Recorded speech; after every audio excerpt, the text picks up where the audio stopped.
Bienvenue à ce journal, mesdames, messieurs. Ensemble, partageons l'information à la une de cette édition dans le but de lutter contre le chômage et justement de concrétiser le message du chef de l'État congolais, son Excellence Denis Sassou Nguesso.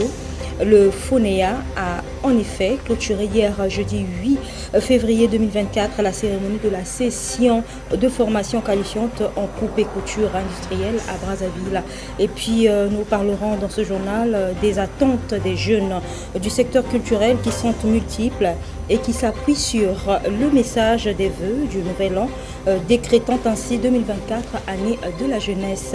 Nous parlons également de cette ancienne technologie de l'information, en l'occurrence la machine à écrire, mais encore la dactylographie, ouvrant ce journal.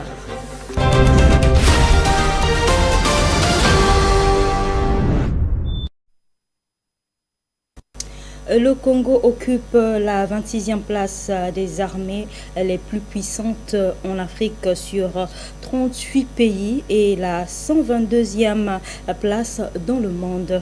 Ce classement annuel du site de défense globale tient compte du nombre de militaires actifs, de la logistique et du budget accordé à l'armée. Reportage.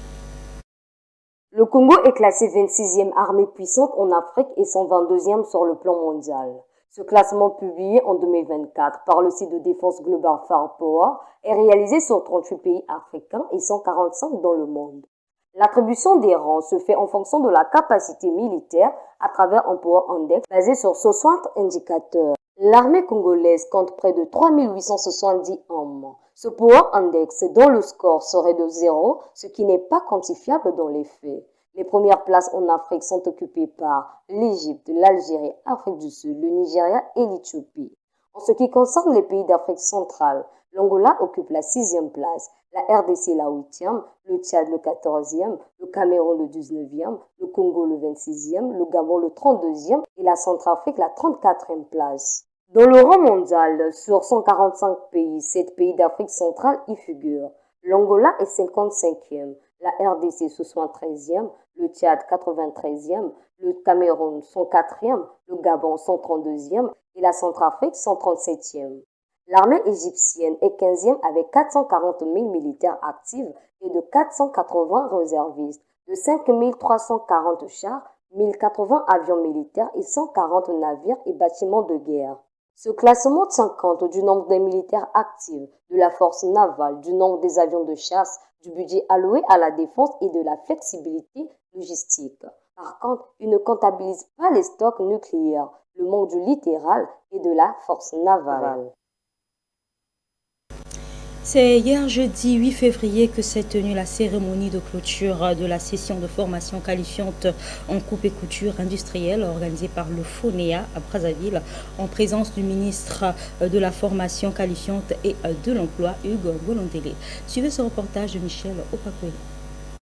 La clôture de la session de formation en coupe et couture industrielle des 120 jeunes Congolais, cette formation d'une année organisée par le Fonds national d'appui à l'employabilité et à l'apprentissage FONEA en sigle, s'est tenue ce 8 février 2024 à Brazzaville. Hugues Bolondélé, ministre de la Jeunesse, des Sports, de l'Éducation civique et morale, de la formation qualifiante et de l'emploi, dans son message a fait la jeunesse de cette initiative. Nous devons retenir dans nos mémoires que les réformes ou la réforme qui a emmené à avoir ces deux structures, je dis FONEA et ACPE, ont commencé en 1992. Doter la jeunesse congolaise de la formation qualifiante pour les pousser à l'auto-emploi, ces jeunes étaient à l'école de l'apprentissage depuis le 20 mars dernier.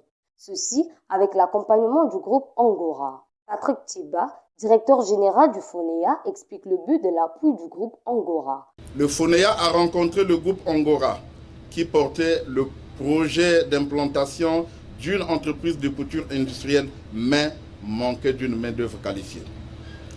Tout de suite, le FONEA et le groupe Angora ont trouvé un terrain d'entente en signant un partenariat dont les traits saillants sont les engagements pris par les deux parties, à savoir essentiellement le financement complet de la formation par le FONEA et le recrutement de 75 des 120 finalistes par le groupe Angora.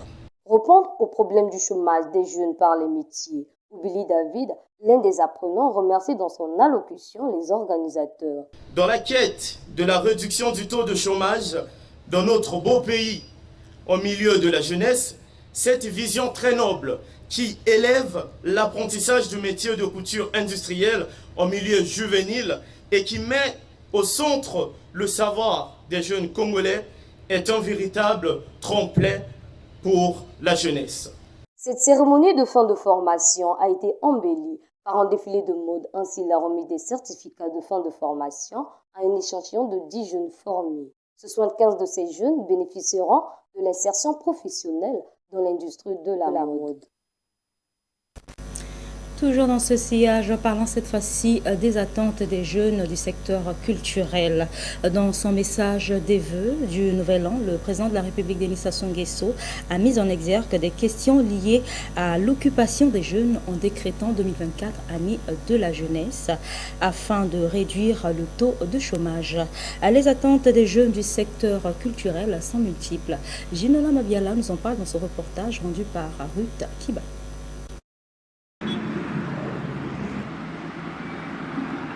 La jeunesse a besoin des lieux d'expression culturelle pour son développement. Au niveau du monde de la culture, nous espérons que simplement déjà il y aura des lieux d'expression culturelle, des endroits où on pourra pratiquer cette culture qui permettra aussi à cette jeunesse de s'émanciper, de se développer.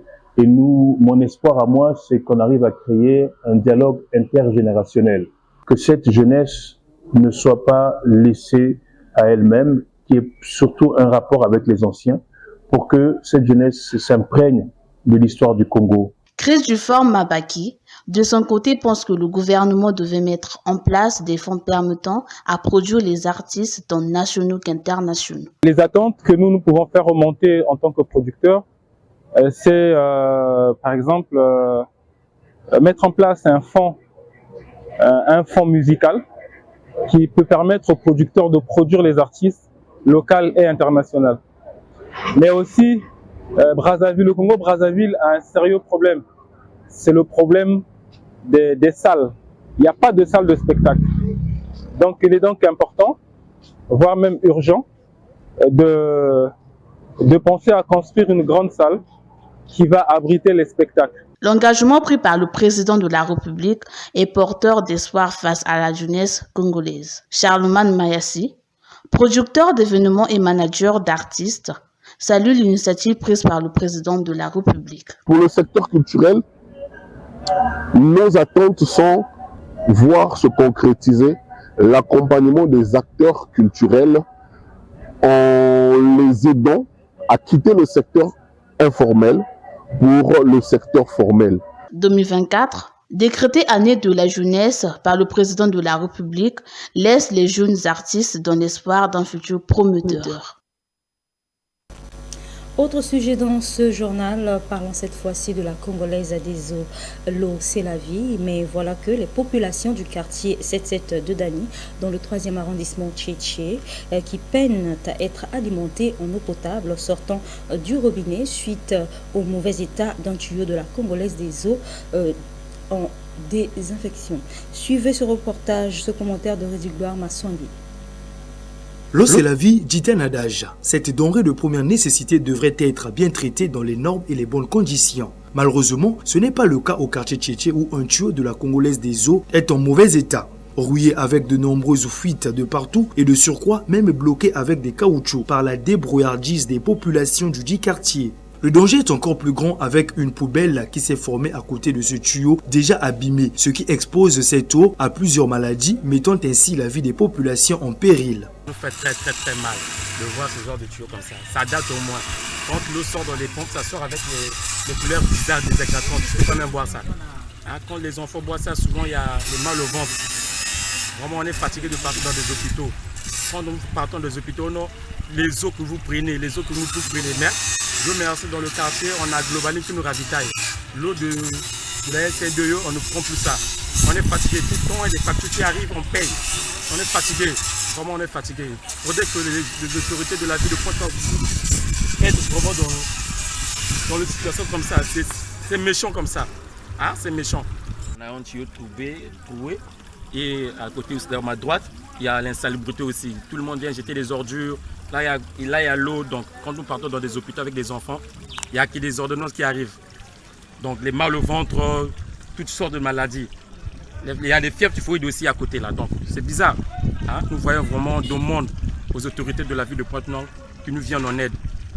Vraiment, on est fatigué. On est fatigué dans ce quartier-là avec ce genre des histoires. On est fatigué.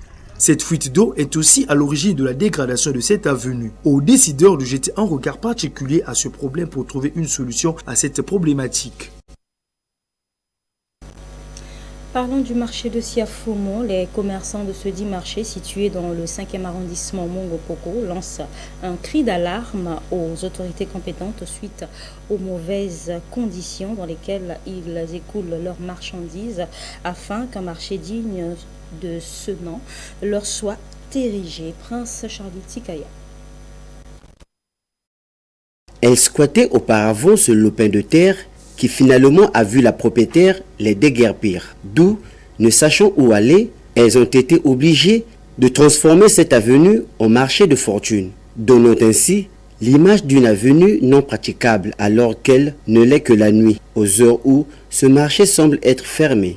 Tant de promesses leur ont été faites par les autorités, mais aujourd'hui, elles disent être lésées et ne savent plus à quel saint se vouer, si ce n'est qu'implorer le bon Dieu afin de toucher les décideurs de ce pays pour que solution leur soit trouvée, car les conditions de vente sont déplorables. Dixit, les vendeurs et vendeuses du marché Siafomo qui ont prêté la voix des sans-voix afin que leurs doléances soient enfin publiées et écoutées. Elles pensent et croient que dans les prochains jours, des solutions leur seront apportées en ce qui concerne le marché de Siafomo.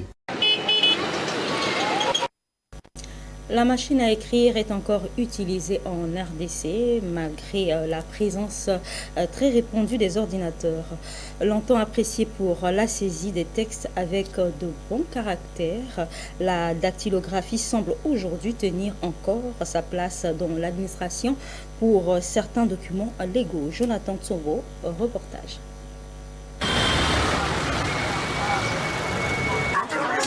À Kinshasa, dans les parquets et d'autres administrations publiques, les machines à écrire continuent d'avoir du succès. Ici, devant les bureaux des affaires foncières de la Gombe et Ngalema, les machines à écrire sont visibles. Les dactylographes indépendants qui œuvrent ici font la saisie pour remplir les procès-verbaux et dossiers fonciers, les imprimés des valeurs et tant d'autres documents dont le format n'est pas encore adapté pour la saisie sur ordinateur. Sébastien Voubou est dactylographe depuis plusieurs années. Il donne l'importance de la machine à écrire. Selon lui, jusqu'à présent en République démocratique du Congo, plusieurs documents légaux et imprimés des valeurs ont les formats qui obligent les administratifs d'utiliser seulement la machine à écrire pour bien remplir les données nécessaires. L'importance de cette machine, c'est de faire ce que l'ordinateur ne peut pas faire. Nous remplissons par exemple des cartes, nous remplissons par exemple des formulaires, nous remplissons par exemple des PV comme ce que je suis en train de faire ici.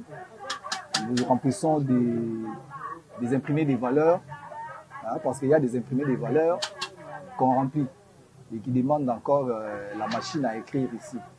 Donc cette machine a encore sa place en tout cas, malgré l'évolution de la technologie. Considérée comme l'épicentre du secrétariat, la dactylographie connaît aujourd'hui un recul face à l'émergence de l'informatique. Pour Sébastien Voubou, malgré l'importance de la machine à écrire, l'ordinateur présente beaucoup d'avantages, notamment la rapidité et la grande quantité de documents à produire en peu de temps. Jean Mandjongo, client rencontré sur place, lui par contre préfère encore la machine à écrire en lieu et place de l'ordinateur pour certains documents légaux. Il estime que la dactylographie permet la sécurisation de certains documents légaux qui peuvent être piratés facilement s'ils sont saisis sur l'ordinateur.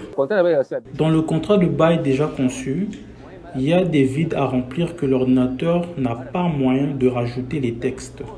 Mais dans la machine à écrire, si.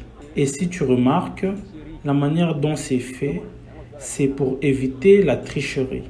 car dans l'ordinateur, c'est facile pour que quelqu'un puisse copier ou pirater pour vendre.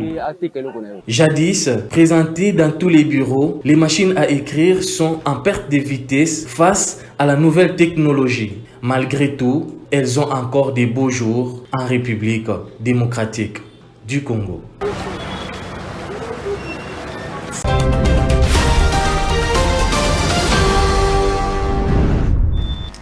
Burkina Faso, Mali et Niger priés de rester dans le bloc régional. Les dirigeants ouest-africains exhortent leurs homologues du Mali, Niger et du Burkina Faso à reconsidérer leur décision de se retirer de la communauté économique des États de l'Afrique de l'Ouest, CEDEAO, soulignant les conséquences préoccupantes que cela pourrait entraîner. À Dakar, quelques heurts ont éclaté ce vendredi 9 février aux abords de la place de la Nation qui est bouclée par les forces de l'ordre entre la police et des petits groupes des manifestants composés de jeunes avec des pierres. Des pneus ont été brûlés et certaines rues adjacentes bloquées. La police a riposté avec des lacrymos, des heurts qui interviennent 4 jours après le vote à l'Assemblée nationale du report au 15 décembre 2024 de la présidentielle sénégalaise. Toujours au Sénégal, le report de l'élection présidentielle initialement prévue le 25 février ne passe pas pour une quarantaine d'organisations regroupées au sein du collectif Art Sounou Élections, qui comprend des mouvements de la société civile, des organisations religieuses et des syndicats. La plateforme a annoncé jeudi une série d'actions, notamment des débrayages dans les écoles ce vendredi et une manifestation mardi prochain. C'est la fin de ce journal. Merci à vous d'avoir choisi TPT+. Ensemble, partageons l'information. Au revoir.